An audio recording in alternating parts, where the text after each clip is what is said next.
कहीं कोई नाराजगी नहीं है।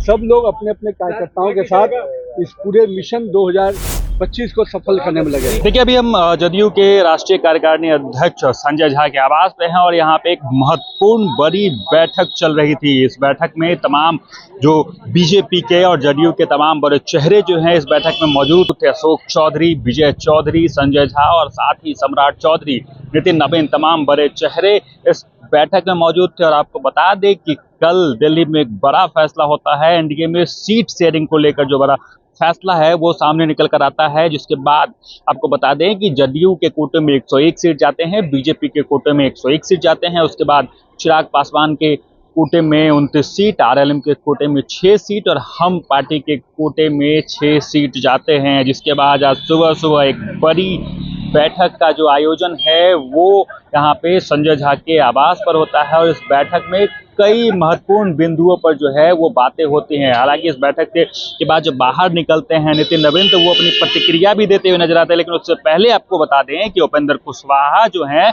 वो अभी तक नाराज चल रहे हैं। 6 सीटें उन्हें मिली है और उन्हें ये खबरें भी निकल कर सामने आ रही है कि सम्मान से समझौता उपेंद्र कुशवाहा को करना पड़ा है। जिसके बाद सीट शेयरिंग के तुरंत बाद ही उन्होंने एक पोस्ट भी किया था, वो अपने समर्थकों और कार्यकर्ताओं से माफी मांगते भी नजर आए थे। और आज सुबह सुबह भी उनकी एक पोस्ट से इस बात का अंदाजा लग सकता है कि कितना ठेस उन्हें पहुंचा है। लेकिन उसके बाद जदयू और बीजेपी की एक बड़ी बैठक और बड़ी बैठक में बड़े फैसले, यानी सीट कैंडिडेट को लेकर जो फैसला है, किसको कहां सीट मिलेगा, इस तमाम पहलुओं पर जो है वो इस बैठक में बातें हुई। और जब इस बैठक से निकल रहे थे नितिन नवीन तो नितिन नवीन अपनी प्रतिक्रिया देते हुए नजर आए। पहले सुनाते हैं कि नितिन नवीन क्या कुछ कह रहे हैं।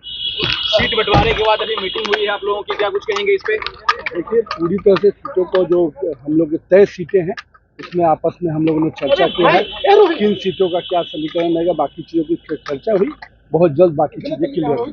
क्या लगता है गांधी जी ने अपनी नाराजगी? कहीं कोई नाराजगी नहीं है।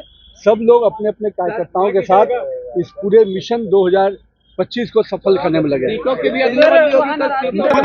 तो स्वाभाविक प्रक्रिया है।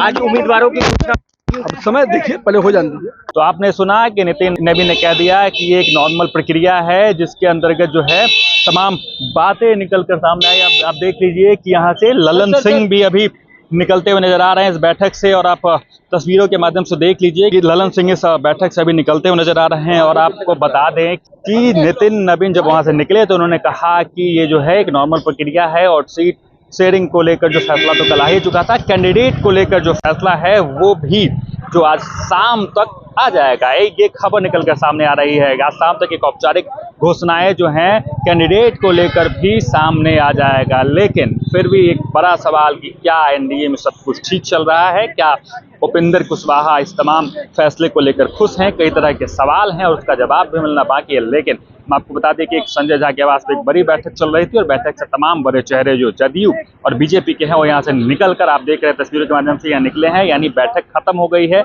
और निष्कर्ष जो भी निकला है वो भी हम आपको दिखाएंगे, बताएंगे। हमारे साथ जुड़े रहें, देखते रहें। First talk.